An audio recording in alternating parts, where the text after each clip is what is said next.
What's up guys, I hope you are doing well. I am Veer, welcome to Study Lover. देखिए यहाँ पर हम fundamental right enjoy कर रहे हैं। तो पॉलिटी के अंदर जो हमारा फंडामेंटल राइट 7th चैप्टर है उसको हम एंजॉय कर रहे हैं। और अब तक हम क्या क्या देख चुके हैं एक बार देख लेते हैं। तो हम राइट टू इक्वलिटी के अंदर जो सारे फंडामेंटल राइट हैं वो हम कंप्लीट कर चुके हैं लास्ट लेक्चरों में। अब जो आज हमारा चलने जा रहा है वो चलेगा राइट टू फ्रीडम।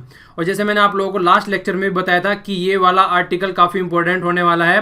तो इस पर थोड़ा टाइम ज़्यादा लगेगा क्योंकि इसके अंदर बहुत सारे आप लोगों को राइट दिए गए हैं। कॉन्स्टिट्यूशन के अंदर तो एक लाइन लिख दी गई है, यहाँ पर आप लोगों को देखने को मिल रही है इस तरीके से, ठीक है। पर लेकिन अगर इसको एक्सप्लेनेशन किया जाए, जब से हमारा कॉन्स्टिट्यूशन बना है 26 जनवरी 1950, तब से लेके अब तक बहुत सारे केसेस हुए हैं। और उन केस की वजह से जब सुप्रीम कोर्ट में केस गए हैं तो इन फंडामेंटल राइट की एक्सप्लेनेशन बढ़ा दी गई है। तो तब से लेके दो आर्टिकल ऐसे हैं जो कि सबसे ज़्यादा डिस्कस किए गए हैं यहाँ पर, एक तो 19 और एक 21। तो दो आर्टिकल आप लोगों को इतनी ज़्यादा जगह न्यूज़ में देखने को मिलेंगे कि हर जगह मैक्सिमम अगर कोई जिक्र रहता है मैक्सिमम, तो ये दो आर्टिकल आप लोगों को देखने को मिलेंगे। तो काफ़ी इंपॉर्टेंट है दोनों आर्टिकल। तो दोनों आर्टिकल के बारे में डिटेल से हम लोग डिस्कस करेंगे। तो ये देखने को मिल रहा है आप लोगों को आर्टिकल 19। आर्टिकल 19 के अंदर भी 6 राइट्स आते हैं आप लोगों के यहाँ पर, ठीक है ना। 6 राइट्स आते हैं यहाँ पर। तो इनके अंदर जो देखा जाए तो आप लोगों को दिख रहा है यहाँ पर freedom of speech and expression, ठीक है। तो पहले हम इसको डिस्कस करेंगे, इसके बाद में एक एक करके हम लोग सबको डिस्कस करेंगे। और सारे ही अपने आप में कंप्लीट आप लोगों का अच्छा खासा टाइम लेने वाले हैं। और इससे बहुत सारे क्वेश्चन भी डायरेक्ट आते हैं एग्जाम में, तो इनको हम अच्छा खासा टाइम देकर चलेंगे। एक एक चीज़ को अच्छे से एक्सप्लेन करूंगा, कहीं पर भी कोई भी डाउट नहीं रहेगा। अगर लेक्चर सुनने के बाद भी कोई डाउट रहता है तो नीचे कमेंट बॉक्स में लिखिएगा, फिर नेक्स्ट लेक्चर में उस डाउट को क्लियर करूंगा मैं, ओके। तो देखिए जो ये फंडामेंटल राइट है, अगर 19 की बात की जाए कॉन्स्टिट्यूशन में जो रखा गया है, इनको डेमोक्रेटिक राइट भी बोलते हैं। डेमोक्रेटिक राइट क्यों बोलते हैं इनको? इसलिए बोलते हैं क्योंकि देखिए जो डेमोक्रेसी है, डेमोक्रेसी कब आती है? डेमोक्रेसी तब आती है जब जनता के पास में राइट हो इस जैसे कि free speech, free expression, choose क्या करना है, कहाँ पे रहना है, किस तरीके से कहाँ पे सेटल होना है, कहाँ पे हमको घूमना है, इस तरीके से एसोसिएशन बना सकते हैं नहीं बना सकते हैं, क्या काम करना है। तो अगर इस तरीके के राइट हमारे पास में है तो एक डेमोक्रेटिक सोसाइटी बोली जाती है। तो डेमोक्रेटिक का अगर फंडा देखा जाए तो पॉलिटी भी डेमोक्रेटिक पॉलिटी भी तभी होगी जब हमारी एक सोसाइटी डेमोक्रेटिक होगी। तो इसीलिए इन जो राइट्स है जो 19 ये आर्टिकल में रखे गए हैं, इनको डेमोक्रेटिक राइट भी बोलते हैं, ओके। और देखिए एक बात और बता देता हूँ, स्टार्टिंग में जब हमारा कॉन्स्टिट्यूशन बना ना, उस टाइम पर आप लोगों के पास में कितने राइट्स थे? अगर फंडामेंटल राइट की बात करें तो 7 थे। राइट टू प्रॉपर्टी वहाँ से हटा दिए तो 6 रह गए। इस तरीके से देखा जाए तो नंबर घट गए। पर लेकिन अगर दूसरे तरीके से देखा जाए तो ये नंबर आज की डेट में बहुत ज़्यादा बढ़ चुके हैं। जिस तरीके से आप लोग देखें, अगर राइट टू इन्फॉर्मेशन को ले लीजिए, ये आपका राइट बढ़ गया है। इसी तरीके से अगर आप लोग देखें राइट टू एजुकेशन का ले लीजिए, प्राइमरी स्कूल में अगर बच्चों की बात की जाती है तो 2002 में आप लोगों ने देखा होगा वो राइट आया 2002 में। कौन से कॉन्स्टिट्यूशन अमेंडमेंट के तहत इसको ऐड किया गया है? नीचे कमेंट बॉक्स में बताइए। तो इस तरीके से देखिए राइट्स हमारे बढ़ते ही बढ़ते जा रहे हैं, तब से लेके अब तक का बहुत सारे राइट्स बढ़ चुके हैं। और पहले देखिए राइट जो थे वो लिमिटेड स्टार्टिंग में देते, पर लेकिन अगर अलग डायरेक्शन में इनको देखा जाए, ये तो ओनली नंबर की बेस पे देख रहे हैं। विद इन द राइट हमारे राइट्स बढ़ रहे हैं। जैसे फ्रीडम ऑफ स्पीच की बात कर ली जाए तो पहले प्रेस कहीं पर रखी नहीं गई थी, पर लेकिन आज की डेट में प्रेस भी यहाँ पर आ गई है। 19 के अंदर अगर देखा जाए तो आर्टिकल 19 के अंदर प्रेस भी आती है। तो इस तरीके से हमारे राइट बढ़ रहे हैं। एक जब से जैसे टाइम आता चला जाता है, आप लोगों ने देखा होगा न्यूज़पेपर में आज की डेट में डिस्कशन चल रहा है किस चीज़ से रिलेटेड? प्राइवेसी से रिलेटेड। तो अब उसके ऊपर डिस्कशन चल रहा है कि प्राइवेसी को फंडामेंटल राइट बनाना है या नहीं बनाना है। तो 9 बेंच की जज जो है इस केस को सुन रही है आज की डेट में। तो इस तरीके से राइट जो है बढ़ाए जा रहे हैं, वो घट नहीं रहे हैं। अगर आप लोगों से क्वेश्चन कोई पूछे तो आप लोगों को यही बताना है कि हमारे राइट्स बढ़ रहे हैं। तो अगर हम यहाँ पर freedom of speech and expression की बात करें तो इसका मतलब क्या है? इसका सीधा सीधा मतलब ये है कि आप फ्रीली और ओपनली अपनी फीलिंग जो है वो एक्सप्रेस कर सकते हैं बिना किसी फियर के। आप अपनी फीलिंग एक्सप्रेस कर सकते हैं चाहे वो किसी भी डायमेंशन में हो और किसी भी एरिया में हो। इसी तरीके से देखिए और एक राइट के बारे में और बताता हूँ। जैसे फ्लैग से रिलेटेड इशू है, पहले क्या हुआ करता था स्टार्टिंग में, हम जो है वो फ्लैग 3 ओकेजन पर फहराया करते थे। एक तो 26 जनवरी को, 15 अगस्त को और 2 अक्टूबर को। लेकिन फिर सुप्रीम कोर्ट में केस गया तो वहाँ पे ये आ गया कि ये हमारा एक्सप्रेशन है एक तरीके से अपनी कॉन्स्टिट्यूशन और अपनी कंट्री के लिए, अपना पेट्रोटिज्म दिखाने के लिए, मतलब हम कितने अपने देश को चाहते हैं, हम कितना अपने देश से प्यार करते हैं। तो ये भी उस एक्सप्रेशन के अंदर आता है। तो हमको राइट दे दिया गया कि हम अपना झंडा किसी भी टाइम मतलब अपनी कंट्री में फहरा सकते हैं, ठीक है। तो ये हमारे पास में राइट आ गया। इसके अलावा अगर राइट की बात की जाए, देखिए अगर यूएसए के बारे में मैंने बताया था लास्ट आर्टिकल में भी, लास्ट लेक्चर में क्या बोला गया था वहां पे, अगर हम फ्लैग की बात करें तो यूएस में तो यहां तक भी है कि वो झंडे को जला सकते हैं अपने, क्यों, वो दिखाएंगे कि हम सरकार के खिलाफ, गवर्नमेंट के खिलाफ प्रोटेस्ट कर रहे हैं। तो वहां पर ऐसे भी राइट है, जबकि हमारे यहाँ पर राइट नहीं है। तो वहां की सोसाइटी थोड़ी ओपन है, तो वहां पर अलग तरीके के भी कई सारे राइट हैं। तो इस तरीके से ये इवॉल्व हो रहे हैं राइट। तो राइट को एक्सप्रेस किस तरीके से कर सकते हैं हम, देखिए न्यूज़पेपर के थ्रू कर सकते हैं, प्रिंट मीडिया के थ्रू कर सकते हैं, जिस तरीके से एम एफ हुसैन पेंटिंग के थ्रू करते हैं, ठीक है ना। हम कोई सॉन्ग वगैरह गाना गा के बोल के किसी भी तरीके से कर सकते हैं। तो इस तरीके से अलग अलग वे में हम अपने राइट्स को एक्सप्रेस कर सकते हैं। अब आप लोगों के माइंड में यह आएगा कि जिस इंसान को आवाज नहीं है वो कैसे एक्सप्रेस करेगा। तो देखिए साइन की लैंग्वेज होती है, ठीक है ना। तो जो साइन की लैंग्वेज होती है तो उससे उसको एक्सप्रेस किया जा सकता है। अगर कोई इंसान गूंगा है तो वो उस तरीके से एक्सप्रेस कर सकता है। और इसके अलावा साइलेंट रहना भी एक तरीके का राइट है। आपको अगर कोई पकड़ कर ले जाता है, अगर आप बोलना नहीं चाहे तो ये किसी की हिम्मत नहीं है कि वो आपसे बुलवा सके, ये आपका राइट है। तो ये भी आप लोगों का एक राइट है, डिग्निटी है आप लोगों की यहाँ पर, ठीक है। आपको बोलना है या नहीं बोलना है। तो इस तरीके से बहुत सारे राइट्स हैं जो कि आज की डेट में, पहले अगर कॉन्स्टिट्यूशन में देखा जाए तो इस तरीके कुछ नहीं था, पर लेकिन जैसे जैसे ये हमारा कॉन्स्टिट्यूशन आगे बढ़ रहा है तो इवॉल्व हो रहे हैं। तो इसीलिए हमारे कॉन्स्टिट्यूशन को लाइव डॉक्यूमेंट बोला जाता है। According to the situation in the society, इसको हम चेंज कर लेते हैं इसमें अमेंडमेंट कर। तो आप लोगों ने देखा होगा। इसके अलावा एक राइट और बताता हूं, जिस तरीके से जैसे आज की डेट में इलेक्शन होते हैं, तो इलेक्शन में आज की डेट में हमको ये राइट है जानने का कि जो इसको हम वोट देने जा रहे हैं उसका बैकग्राउंड कैसा है, क्वालिफिकेशन कैसी है, कोई क्रिमिनल रिकॉर्ड कितने हैं उसके, जेल में कब तक गया, मतलब इस तरीके की बातें हम लोग जान सकते हैं उसके बारे में। तो ये राइट भी निकल के आया। किस केस से ये राइट निकल के आया, union of India versus ADR, ये इसको बोलते हैं एसोसिएशन फॉर डेमोक्रेटिक रिफॉर्म। आप लोगों ने कई बार न्यूज़पेपर में पढ़ा होगा, इसके बारे में कई बार बातें आती रहती हैं। तो फंडा क्या आता है इसके पीछे निकल के, फंडा सीधा सीधा ये निकल के आता है कि हमको अपनी सोसाइटी को मोर एंड मोर डेमोक्रेटिक बनाना है। तो ये ऐसे ऐसे जो केस आते हैं सुप्रीम कोर्ट में, ये बात कर रहा हूं 2002 की, 2002 में केस गया तो वहां पे फिर बातें निकल के आई कि हर एक सिटीजन जो कोई वोट डालता है उसको ये जानना चाहिए कि वो किस कैंडिडेट को वोट डाल रहा है, कितना उसके ऊपर क्रिमिनल चार्ज है, कितनी उसकी प्रॉपर्टी है, तो कितनी उसकी क्वालिफिकेशन है। तो कम से कम ये पता होना चाहिए ना, क्योंकि जिसको हम वोट डाल रहे हैं वो कल को हमारे ऊपर रूल करने वाला है एक तरीके से देखा जाए तो, ठीक है। तो हमको उसके बारे में पता होना चाहिए। तो इस तरीके के राइट भी हमारे बढ़ते जा रहे हैं, ठीक है। और जैसे मैंने आप लोगों से एम एफ हुसैन के बारे में जिक्र किया था, ये एक पेंटर है काफ़ी फेमस। तो क्या हुआ था, उन्होंने जो गॉड की मूर्ति है, तस्वीरें हैं, उनको नंगा दिखाया था और गन के साथ में, बंदूक के साथ में। तो उन्होंने इस तरीके की पेंटिंग बनाई थी। तो देखिए अगर यूएसए में इस तरीके का कुछ होता है तो वहाँ पर चीज़ें इतनी ज़्यादा क्रिटिसाइज नहीं की जाती है, पर इंडिया में नॉर्मली इस तरीके की चीज़ों को क्रिटिसाइज करते हैं। लेकिन उसका फंडामेंटल राइट है, वो कुछ भी कर सकता है। बस थोड़ा सा ये है, देखिए सोसाइटी में हार्म ना पहुँचे और सोसाइटी में इस तरीके की ना हो जाए कि वहाँ पर वॉयलेशन हो जाए। तो इस तरीके से क्या किया जाता है, थोड़ी सी रिस्ट्रिक्शन लगाई जाती है जिससे कि प्रॉपर वे में सोसाइटी बनी रहे, सोसाइटी में एक हार्मनी बनी रहे। वरना इस तरीके की चीज़ें अलाउड हैं, आराम से कर सकता है, ठीक है। तो इसके अलावा भी देखिए और भी कई सारी बातें हैं कि कहाँ कहाँ पर रिस्ट्रिक्शन लगाई जा सकती है। जैसे कि दूसरी कंट्री के साथ में हमारे रिलेशन अच्छे बने रहे तो उसलिए भी रिस्ट्रिक्शन लगाई जाती है। फ्रेंडली नेचर बना रहे हमारा दूसरी कंट्री के साथ में। तो कुछ भी ऐसा नहीं करना है जिससे बाहर वाली कंट्री के साथ में हमारे रिलेशन खराब ना हो और हमारी सोसाइटी की हार्मनी खराब ना हो। आखिर फंडामेंटल राइट का मतलब क्या है, फंडामेंटल राइट का मतलब है कि हम कुछ भी बोल सके, मतलब हम इंजॉय कर सके, फ्री रह सके हम एक तरीके से, ठीक है ना, बिना किसी फियर के इंजॉय कर सके हम सारे राइट्स अपने। तो ये फंडामेंटल राइट में आते हैं। पर लेकिन इसका मतलब ये थोड़ी ना कि हम किसी के फंडामेंटल राइट को हनन कर सकते हैं। तो इसलिए वो वाला फंडा यहाँ पर नहीं आना है, ओके। तो आइए अब आर्टिकल देख लेते हैं। आर्टिकल में क्या क्या दे रखा है। आर्टिकल में दे रखा है कि रीजनेबल रिस्ट्रिक्शन लगा सकते हैं 6 के 6 जो राइट्स हैं उन पर, ठीक है, on the ground of article 19 में जो दे रखे हैं। क्या दे रखा है वो भी हम आगे देखेंगे। यहाँ पर देखिए freedom of speech and expression की बात की गई है। तो किस तरीके से हम एक्सप्रेस कर सकते हैं अपने व्यूज, ओपिनियन, बिलीफ या फिर कन्वेक्शन, कुछ भी जो हमको एक्सप्रेस करना है फ्रीली, वो किस तरीके से कर सकते हैं। देखिए एक तो बोल के कर सकते हैं, राइटिंग में कर सकते हैं, पेंटिंग में कर सकते हैं, पिक्चर की हेल्प से कर सकते हैं। मतलब इस तरीके से बहुत सारे और भी मीन हो सकते हैं और भी मीडियम हो सकते हैं इस तरीके से एक्सप्रेस करने के, फ्रीडम ऑफ स्पीच के। तो क्या है, देखिए व्यूज दे सकते हैं प्रेस के थ्रू या फिर कमर्शियल एडवर्टाइजमेंट के थ्रू, टेलीफोन के थ्रू, तो टेलीकास्ट के थ्रू, ये सारी बातें दे रखी है कि जिसमें हम अपने जो इस तरीके से राइट्स हैं उनको मतलब एक्सप्रेस कर सकते हैं। यहाँ पे देखिए फ्रीडम ऑफ साइलेंस, ये भी हमारा राइट है, यहाँ पर आप लोगों को पता होना चाहिए, ठीक है। गवर्नमेंट की एक्टिविटी जानना है आरटीआई के थ्रू, तो ये भी हमारा राइट है एक तरीके से। तो सारे राइट इस तरीके के यहाँ पर दे रखे हैं जिससे कि हमको पता चलता है हमारी सोसाइटी में क्या हो रहा है। हम सब कुछ जान भी सकते हैं प्रेस के थ्रू, अपने जो प्रेस के थ्रू या फिर किसी भी व्यू के थ्रू हम अपने एक्सप्रेशन भी प्रकट कर सकते हैं। तो ये सारे राइट हैं हमारे पास में। इसके अलावा अगर कोई सेंसरशिप लगाता है उस पर भी राइट है कि उसको रोका जाए किसी न किसी तरीके से। डेमोन्स्ट्रेशन या फिर पिकेटिंग होता है धरना देना, तो धरना देना हमारा राइट है, पर स्ट्राइक करना हमारा राइट नहीं है।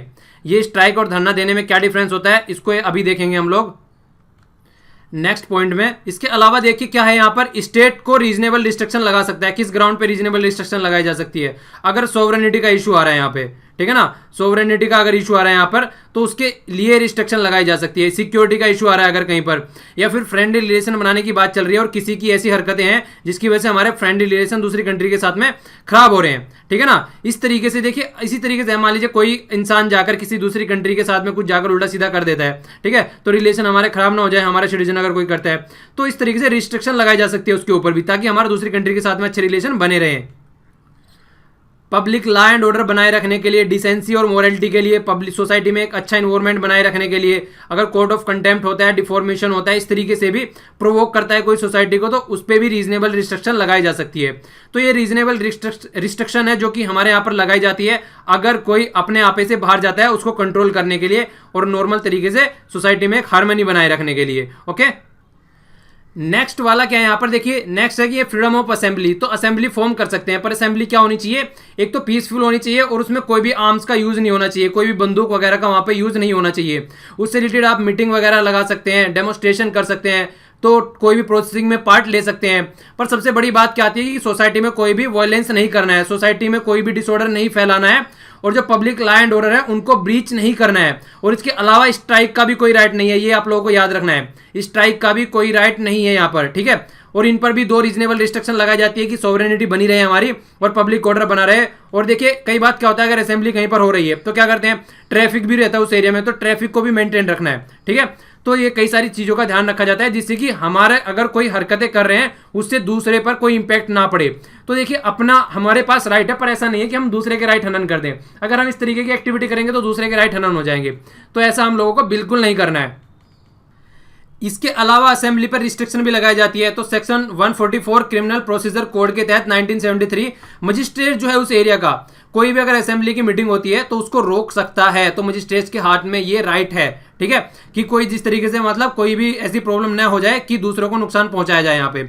इसके अलावा सेक्शन 141 के तहत अगर देखा जाए इंडियन पीनल कोड के तहत, तो यहाँ पर भी आप लोग देख सकते हैं कि 5 आदमियों से ज्यादा असेंबली बनाना अलाउ नहीं है, ठीक है। तो 5 आदमी या उससे ज्यादा को असेंबली बनाना अलाउ नहीं है, जिससे कि अनलॉफुल एक्टिविटी ना होने लगे, ठीक है। तो देखिए क्या होता है, लॉ एंड ऑर्डर बनाए रखना है, जिस तरीके से कहीं पे या लॉ फोर्सफुली किसी की प्रॉपर्टी को ये हथिया ना ले, तो किसी के साथ में गलत दुर्व्यवहार ना करे, अतिचार ना करे, तो एक इस तरीके से काम करना चाहिए कि जिससे दूसरे को नुकसान ना पहुंचे। तो सारी वही बात आती है घूम फिर के, ठीक है। तो एक लॉ एंड ऑर्डर बनाए रखना है, तो उसके लिए इस तरीके की रिस्ट्रिक्शन लगाई जाती है। नेक्स्ट वाला पार्ट है, ये काफी इंपॉर्टेंट है, फ्रीडम ऑफ एसोसिएशन। अगर आप इस वाले पार्ट को देखेंगे तो यहाँ पर 3 बातें हैं। सबसे पहला है एसोसिएशंस, दूसरे नंबर पे यूनियंस, तीसरे नंबर पे कोऑपरेटिव्स। तो अगर कॉन्स्टिट्यूशन को आप उठा के देखेंगे स्टार्टिंग में, तो स्टार्टिंग में ओनली 2 बातें थी यहाँ पे, एसोसिएशन और यूनियंस। जो तीसरी बात यहाँ पर लिखी गई है, ये जो आप लोगों को दिख रही है कोऑपरेटिव्स, ये कोऑपरेटिव 97th, याद रखना है, इसको पूछ लिया जाता है, 97th कॉन्स्टिट्यूशन अमेंडमेंट के तहत ये 19(1)(c) आर्टिकल में ऐड की गई है। ये आप लोगों को याद रखना है। ओके, अच्छा ये बताइए ये अमेंडमेंट कब हुआ था, क्वेश्चन का आंसर दीजिएगा, ठीक है, अच्छे से पार्टिसिपेट करिएगा। ये बताइए कि जो ये 97th अमेंडमेंट हुआ था ये कब हुआ था, ठीक है, तो आप लोगों को ये बताना है। तो स्टार्टिंग में हमारे कॉन्स्टिट्यूशन में एसोसिएशन थी और यूनियन थी। एसोसिएशन किस तरीके की होती है, जैसे पॉलिटिकल एसोसिएशन हो गई, कोई कल्चर एसोसिएशन हो गई, या फिर किसी भी तरीके से इस तरीके से सोशल एसोसिएशन हो गई। तो इस तरीके की जो एसोसिएशन है वो बनाना अलाउड है, राइट है सिटीजन के पास में कि इस तरीके की यूनियन बना सकता, इस तरीके की एसोसिएशन बना सकता है। अगर यूनियन की बात करें तो यूनियन बनाना भी अलाउड है, और यूनियन भी दोनों तरीके की होती है, पॉलिटिकल और नॉन पॉलिटिकल। तो देखिए पॉलिटिकल यूनियन की बात करें तो पहले ये देख लीजिए आप लोग, जैसे कांग्रेस की भी है और बीजेपी की भी है। कांग्रेस की कौन सी है, central Indian trade union Congress, तो ये किसकी हो गई, ये CITU, ये किसकी हो गई, कांग्रेस की यूनियन हो गई। इसी तरीके से बीजेपी के पास में भी यूनियन है, तो सबकी अपनी एक एक यूनियन होती है। बीजेपी की कौन सी है, अखिल भारतीय मजदूर यूनियन। तो सबने अपनी अपनी यूनियन बना रखी है, तो पॉलिटिकल यूनियन भी बना सकते हैं और नॉर्मल यूनियन भी बना सकते हैं, तो ये दोनों बनाना भी अलाउ है, ठीक है ना। और कोऑपरेटिव सोसाइटी तो आप लोगों ने देखी होगी, मिल्क से रिलेटेड जैसे सोसाइटी है, तो इस तरीके से कई सारी सोसाइटीज होती हैं। आप लोगों ने कई बार सुना भी होगा कि ये सोसाइटी है वो सोसाइटी है, तो इससे तो आप अवेयर होंगे सबसे। तो कुछ भी हो जाए, देखें यहाँ पर सबको ये रहता है कि मतलब एक तरीके से ये मतलब आपस में मिल सकते हैं, मीटिंग वगैरह कर सकते हैं। पर जब स्ट्राइक की बात आती है तो फिर वहाँ पे थोड़ा सोचना पड़ जाता है। तो किसी को भी स्ट्राइक के बारे में अलाउ नहीं किया जाता है। चलिए थोड़ा सा आप लोगों को थोड़ा डिफरेंस बताता हूँ, क्या क्या डिफरेंस होता है, जैसे स्ट्राइक हो गया या फिर बंद हो गया या फिर हड़ताल हो गया। तो इसमें थोड़ा सा डिफरेंस देख लेते हैं एक बार पहले हम। देखिए एक साइड में हम लोग ले लेते हैं स्ट्राइक, एक साइड में हम लोगों ने ले लिया स्ट्राइक, ठीक है, एक साइड में ले लिया हम लोगों ने बंद, और तीसरी साइड में ले लिया हम लोगों ने हड़ताल। तो अगर हम स्ट्राइक की बात करते हैं तो आप लोगों ने एक एक्ट का नाम सुना होगा जिसको बोलते हैं इसेंशियल सर्विस मैनेजमेंट एक्ट। तो इसेंशियल सर्विस मैनेजमेंट एक्ट के तहत क्या होता है, अगर कोई भी प्राइवेट या गवर्नमेंट एम्प्लॉय है तो वो स्ट्राइक नहीं कर सकता, ठीक है, क्योंकि उसको इसेंशियल सर्विस प्रोवाइड करानी ही करानी है।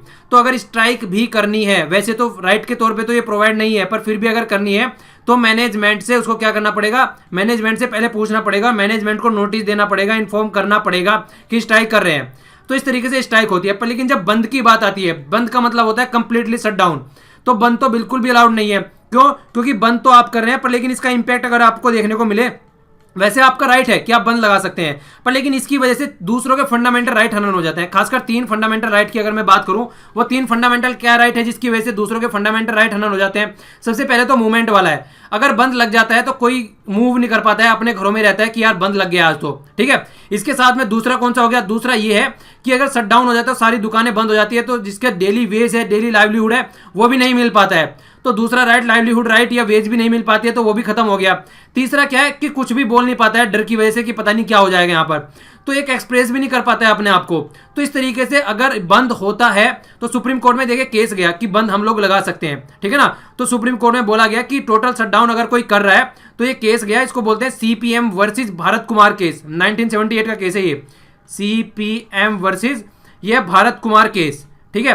तो ये केस क्या हुआ 1978 में, तो यहां पे बोला गया कि जो बंद और हड़ताल है, ठीक है ना, बंद की बात की जाए और हड़ताल की बात की जाए तो ये फंडामेंटल राइट है, 19(1)(a) के तहत आता है। तो ये बोला गया वहां पर सुप्रीम कोर्ट ने। तो सुप्रीम कोर्ट ने बोला कि ये आपका सही है कि ये आपका राइट है, पर लेकिन अगर मैं बोलूं कि आपका ये राइट दूसरों के 3-4 राइट हनन कर रहा है तो क्या ये अलाउ करना चाहिए। तो इसलिए जो ये बात गई कि बंद वाली बात आई वहां पर निकल के, तो उसको मना कर दिया, ये बोला कि ये पॉसिबल ही नहीं है, ठीक है। पर लेकिन हड़ताल आप लोग कर सकते हैं, ठीक है, कोर्ट के डिसीजन की वजह से, क्योंकि कोर्ट का डिसीजन आने के बाद में ये बोला है कि हड़ताल आप लोग करेंगे, पर लेकिन वो पीसफुल होनी चाहिए, ठीक है। हड़ताल लेके साइड में बैठ के कहीं पर भी रोड की बराबर में बैठ के एक तरीके का प्रोटेस्ट कर सकते हैं, छोटा मोटा टाइप का, तो इस तरीके से होती है, ठीक है। या फिर कुछ काम करने से मना कर दिया तो वो फिर वही बात आ जाती है कि पूछना है एडमिनिस्ट्रेशन से, घूम फिर कर वही बात आती है, ओके। तो इस तरीके से देखिए सबसे बड़ी बात क्या होती है, कोई ऑर्गेनाइजेशन बनाई जाती है तो उसका पर्पज ये होता है कि पीसफुल वर्क करती रहे। अब बाई चांस ये होता है कि ऑर्गेनाइजेशन की जो उसमें वर्कर होते हैं उनकी जो इच्छाएं होती हैं, जो उनकी सैलरी से रिलेटेड जो भी विवाद होते हैं उनको फुलफिल नहीं किया जाता है, तो फिर वो स्ट्राइक जैसे प्रोटेस्ट वाली चीज़ें या फिर हड़ताल या बंद वाली चीज़ें करने लगते हैं। तो पर लेकिन ऐसी अगर कोई एक्टिविटी करनी है, सीधा फंडा क्या है, घूम फिर कर यही आता है कि लॉ एंड ऑर्डर की सिचुएशन खराब होनी नहीं चाहिए, दूसरों पर उसका कोई ज़्यादा इंपैक्ट नहीं पड़ना चाहिए। तो इस तरीके की सिचुएशन देख के चलनी पड़ती है अगर आप लोगों को कोई भी इस तरीके की एक्टिविटी करनी है, तो कोर्ट ने ये बोला सीधा।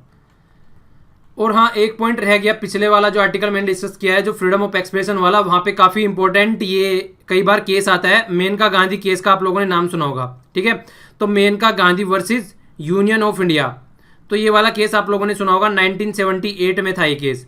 तो ये केस होने के बाद में एक नया राइट निकल के आया। वो राइट क्या था कि देखिए गवर्नमेंट को आप लोग क्रिटिसाइज कर सकते हैं, आप लोग की जो गवर्नमेंट है उसको क्रिटिसाइज कर सकते हैं, उसके रिलेटेड कोई भी जियोग्राफिकल बाउंड्री की बाउंडेशन नहीं है। मतलब ये कि अगर मान लीजिए आज की जो गवर्नमेंट है बीजेपी की जो गवर्नमेंट है, आप उसको क्रिटिसाइज कर सकते हैं अगर वो ढंग से काम नहीं कर रही है, और ये आप लोग इंडियन जियोग्राफी से, मतलब इंडियन जो टेरिटरी है वहां से कर सकते हैं, या फिर अब्रॉड में जाके कहीं पर यूके में जाके, यूएसए में जाके भी आप गवर्नमेंट को क्रिटिसाइज कर सकते हैं।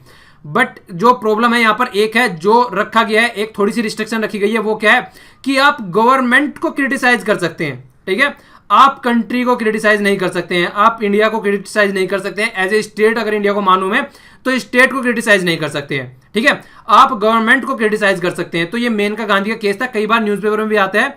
तो आप लोगों को याद रखना है कि अगर आप लोगों को क्रिटिसिज्म देना है फ्रीडम ऑफ एक्सप्रेशन से रिलेटेड, तो वो जियोग्राफिकल बाउंड्री के अंदर भी नहीं बंधा हुआ है, कहीं पर भी जाकर आप अपना फ्रीडम ऑफ एक्सप्रेशन दे सकते हैं। बस जो कंडीशन है वो यही है कि आप लोगों को अपनी कंट्री को क्रिटिसाइज नहीं करना है, ठीक है। तो स्टेट की जो गवर्नमेंट होती है उसको आराम से क्रिटिसाइज कर सकते हैं आप लोग। तो ये केस भी आप लोगों को याद रखना है, बहुत ही ज्यादा इंपॉर्टेंट है, कई बार क्वेश्चन पूछ लिया जाता है डायरेक्ट इससे भी। अब आप लोगों को एक आर्टिकल और याद रखना है, यहाँ पे काफी इंपॉर्टेंट आर्टिकल है, आर्टिकल 33। उस आर्टिकल में ये मेंशन किया गया है कि देखिए मान लीजिए कोई इंसान या कोई गवर्नमेंट की ऑर्गेनाइजेशन या एसोसिएशन कोई अगर स्ट्राइक वगैरह करती है, ठीक है, वैसे तो राइट नहीं है पर लेकिन अगर स्ट्राइक वगैरह करती है तो उसको कंट्रोल करने के लिए किसका यूज किया जाएगा, पुलिस का यूज किया जाएगा या फिर फोर्सेस का यूज किया जाएगा। तो सीधे सीधे यहाँ पर ये लिखा गया है कि जो पुलिस या फोर्स वगैरह अगर स्टेट की कोई भी जो एजेंसी है जो लॉ एंड ऑर्डर मेंटेन रखने का काम करती है वो स्ट्राइक पे नहीं जाएगी। ओके, ये आप लोगों को याद रखना है, लॉ एंड ऑर्डर जो मेंटेन रखना है वो स्ट्राइक पे नहीं जाएगी, क्योंकि अगर ये स्ट्राइक पे चले गए तो फिर इनको कौन थामेगा। ठीक है, तो सबसे सीधी बात यही है, सीधा सा फंडा है कि ये कभी भी स्ट्राइक पर नहीं जाएंगे जो लॉ एंड ऑर्डर मेंटेन रखने वाली एजेंसी है, चाहे वो स्टेट पुलिस हो, चाहे वो सेंट्रल आर्म पुलिस फोर्स हो, या फिर आर्मी और मिलिट्री वगैरह हो, चाहे एयरफोर्स या नेवी हो, कुछ भी हो, वो स्ट्राइक पर नहीं जाएंगे। ठीक है, तो ये आर्टिकल किसके अंदर लिखा हुआ है, आर्टिकल 33। ठीक है, तो इसको आप लोगों को याद रखना है। ये वाला आर्टिकल भी काफी इंपॉर्टेंट आर्टिकल का जो पार्ट है, फ्रीडम ऑफ मूवमेंट। तो फ्रीडम ऑफ मूवमेंट की जब बात आती है तो यहां पर आप लोगों को फोकस देना पड़ेगा बहुत ही ज्यादा ये इस वर्ड पर, ये है थ्रू आउट। यहां पर वर्ड यूज नहीं किया है, फ्रीली थ्रू आउट यूज किया है, यहां पर वर्ड विद इन यूज नहीं किया है। ठीक है, आप लोगों को ये ध्यान देना है, एग्जाम में अगर विद इन आ जाए तो वो गलत है। अब क्या डिफरेंस है विद इन और थ्रू आउट, देखिए मान लीजिए कल को मान लीजिए दिल्ली में आप लोग रह रहे हैं, तो अरविंद केजरीवाल जी क्या करें, रिस्ट्रिक्शन लगा दे कि दिल्ली से आप लोगों को बाहर नहीं जाना है। ठीक है, तो ये तो दिल्ली तो इंडिया के अंदर ही हो गया ना, अब विद इन द इंडिया हो गया ये, तो इसलिए क्या हो गया, आपके फंडामेंटल राइट का हनन नहीं हुआ है। तो विद इन द इंडिया तो है ना, क्योंकि दिल्ली है, विद इन द इंडिया हो गया, तो यहां पर रिस्ट्रिक्शन लगाई है कि विद इन द इंडिया आप लोगों को रहना है। पर लेकिन थ्रू आउट द इंडिया जब होती है तो फिर बात निकल के आती है कि ऊपर से लेके जम्मू कश्मीर से लेके नीचे तमिलनाडु तक, कन्याकुमारी तक। ठीक है, मतलब एपीजे अब्दुल कलाम सर का मेमोरियल भी देखने जा सकते हैं आप, आपको कोई रिस्ट्रिक्ट नहीं करेगा। तो इसका मतलब थ्रू आउट, चाहे फिर गुजरात पहुंच जाए, चाहे फिर आप आसाम पहुंच जाइए, तो किसी भी एरिया में जा सकते हैं। इसका मतलब होगा थ्रू आउट द टेरिटरी, और वर्ड टेरिटरी यूज किया गया, यहाँ पर यूनियन यूज नहीं किया गया है। टेरिटरी आप लोगों को पता है कि ज्यादा ब्रॉड टर्म है एज कंपेयर टू यूनियन, जैसे लास्ट लेक्चर में भी एक्सप्लेन किया था। टेरिटरी के अंदर आ जाता है, स्टेट भी आ जाते हैं, यूनियन भी आ जाते हैं, और जो बाहर की कोई टेरिटरी एक्वायर हम लोगों ने करी है वो भी आ जाती है।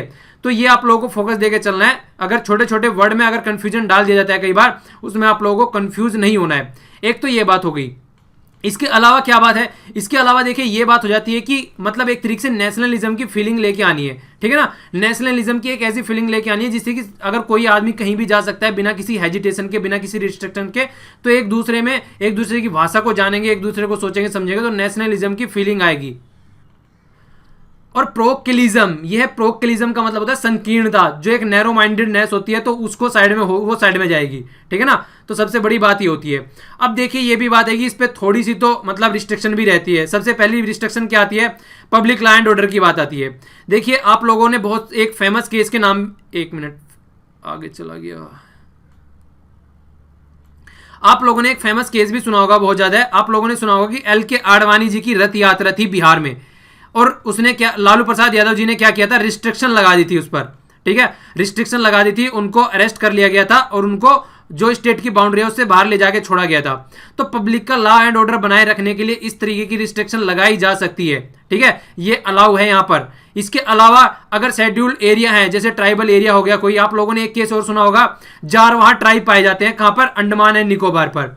तो वहां पर कुछ दिनों पहले अभी क्या हुआ था, कुछ फॉरेन टूरिस्ट आए वहां पर और उन्होंने वहां पर तस्वीरें खींची। जो ट्राइब्स रहते हैं वो बिल्कुल नेचर के अकॉर्डिंग रहते हैं, मतलब बिना किसी कपड़े के रहते हैं, वो नेकेड रहते हैं। तो वहां पर तस्वीरें खींची गई उनकी, और वो सोशल मीडिया पर बहुत ज्यादा वायरल हो गई वो तस्वीरें, और ये बोला गया देखिए इंडिया के सिटीजन कैसे रहते हैं। तो देखिए ये गलत बात है। अगर किसी का कोई किसी तरीके से रहना चाहता है तो उसमें मतलब ये गलत बात है इस तरीके से उसको वायरल करना। वो अपने नेचुरल वे में रह रहे हैं। ठीक है, कुछ टाइम पहले दुनिया पूरी ऐसे ही रहा करती थी, आज की डेट में थोड़े सभ्य हो गए, कपड़े वपड़े पहनकर घूमते हैं, वो एक अलग बात है। पर लेकिन अगर कोई आदमी नेचुरलिटी में रह रहा है तो उसके राइट्स हैं, उसको जैसे रहना है उसका राइट हनन नहीं किया जा सकता है। ठीक है, जिस तरीके से आप लोगों ने देखा होगा नॉर्मली अगर किसी भी पक्षी को देखे, क्या कोई कपड़े पहन के रहता है क्या, सारे पक्षी ऐसे ही घूमते हैं सब। तो इसका मतलब हम भी पहले कभी ऐसे ही रहा करते थे। आज की डेट में थोड़ा सभ्यता दिखाने के चक्कर में हम लोग थोड़ा प्रोफेशनल इस तरीके से हो गए हैं कि चीजें ऐसे करने लगे हैं। तो हम लोग बोलते हैं कि जो आज की डेट में बिना कपड़े घूम रहा है उसको हम असभ्य मान रहे हैं। ऐसा कुछ नहीं है, वो अपनी नेचुरलिटी में रह रहे हैं, हमको कोई हक नहीं है उनको असभ्य बोलने का। ठीक है, तो इसलिए असभ्यता, ये सभ्यता मतलब एक लिमिटेड वर्ड होते हैं अगर ये देखा जाए तो। ठीक है, वो नेचुरलिटी एक बहुत ही ब्रॉड टर्म है, तो वो एक नेचुरलिटी में रह रहे हैं। तो इस तरीके से भी ऐसे एरिया में भी अगर कोई घुसता है और किसी देखिए सबकी अपनी अलग लैंग्वेज होती है, उनका अलग उनके कस्टम्स होते हैं। अगर उनको कोई हनन न पहुंचाए, उनका एक्सप्लॉइटेशन न करे, तो इसलिए उस वाले एरिया में भी हम लोग थोड़ा रिस्ट्रिक्शन लगा देते हैं, जिससे कि उनको परेशानी न झेलनी पड़े हम लोगों की वजह से, जो कि सभ्य बोला जाता है उन इंसानों की वजह से। ठीक है, इसके अलावा और रिस्ट्रिक्शन किस पे लगाई जाती है? देखिए, मूवमेंट पे लगाई जाती है, प्रोस्टिट्यूट्स या फिर वेश्या जिनको बोलते हैं हिंदी में, तो इन पर भी रिस्ट्रिक्शन लगाई जाती है। क्योंकि देखिए फिर से वही बात आती है, मतलब सोसाइटी में एक तरीके से सबसे बड़ी बात होती है पब्लिक हेल्थ की। देखिए हमारी सोसाइटी में सबसे बड़ी बात क्या है, अगर किसी को बोला जाए, किसी के सामने वर्ड यूज कर देते हैं ना कॉन्डोम, तो ऐसा लगता है कि पता नहीं क्या बोल दिया है। अगर किसी बड़े बूढ़े के सामने खड़ा होकर बोल दे तो उनको लगेगा यार पता नहीं क्या बोल दिया, ये कहाँ से क्या वर्ड आ गया है, और जबकि यूज सब करते हैं। ठीक है, तो इस तरीके से देखिए क्या होता है, अगर वेश्या है, इस तरीके से कोई प्रोस्टिट्यूट है, तो उसको रिस्ट्रिक्ट किया जा सकता है पब्लिक की हेल्थ को सही करने के लिए। क्यों? क्योंकि देखिए एड्स की संभावना बहुत ज्यादा रहती है। ठीक है, तो एक तो उसकी वजह से, और एक तरीके से पब्लिक में मोरालिटी बनाए रखने के लिए, वरना फिर एक अलग ही तरीके की भावनाएं निकल के आती है अगर वो एरिया इस तरीके का एरिया बन जाता है। तो ये जो एरिया रहता है बिल्कुल अलग ही एरिया रहता है किसी भी सिटी में। ठीक है, तो इसी तरीके से एक मोरालिटी बनी रहे वहां पर, और एक प्रॉपर हार्मनी बनी रहे सोसाइटी में, तो इसलिए इन पर भी रिस्ट्रिक्शन लगाया जा सकता है हार्मनी बनाए रखने का और पब्लिक हेल्थ के लिए। और बॉम्बे हाई कोर्ट का डिसीजन आया था, उसकी वजह से बोला गया था देखिए एड्स अफेक्टेड जो पीपल होते हैं उनका भी थोड़ा सा इस तरीके से ध्यान रखा जाता है, क्योंकि दूसरों को ना फैले ये बीमारी। ठीक है, दो बातें होती हैं, देखिए यहां पर दो डायमेंशन काउंट की जाती है। क्या क्या है वो दो डायमेंशन अगर बोला जाए तो? पहली डायमेंशन तो ये देखिए, जो मूवमेंट होता है वो इनसाइड द कंट्री रिस्ट्रिक्ट किया जाता है। ठीक है ना, एक्सटर्नल कंट्री में बाहर कहीं भी घूम सकते हैं ये लोग, जिन पर मैं बोल रहा हूं, यहां पर बाहर कहीं घूम सकते हैं, ओनली इनसाइड द कंट्री इसको स्टॉप किया जाता है। तो जो आर्टिकल 19 है हमारा, वो ओनली फर्स्ट जो मेंशन किया है मैंने कि इंटरनल, तो इंटरनल में रिस्ट्रिक्शन लगाई जाती है ये। तो जो सेकंड वाला है वो लाइफ और लिबर्टी से, पर्सनल लिबर्टी की बात आ जाती है, उस पे इस पे रिस्ट्रिक्शन नहीं लाई जाती है, वो उसके अंदर डील किया जाता है फिर। ठीक है, तो इस तरीके की छोटी छोटी बातें भी आप लोगों को पता होना चाहिए इसके बारे में। ओके, इसके अलावा जो नेक्स्ट वाला राइट है हमारा, ये राइट टू ए रेजिडेंस। तो यहां पर ये थोड़ा सा आप लोगों को ये मतलब एक तरीके से ओवरलैपिंग मिलेगी इसमें और मूवमेंट वाले में। क्यों? क्योंकि देखिए रेजिडेंट को अगर देखा जाए तो दो तरीके से हम इसको देखते हैं। रेजिडेंस वाला जब पोर्शन आता है तो दो पार्ट में इसको डिवाइड किया जाता है।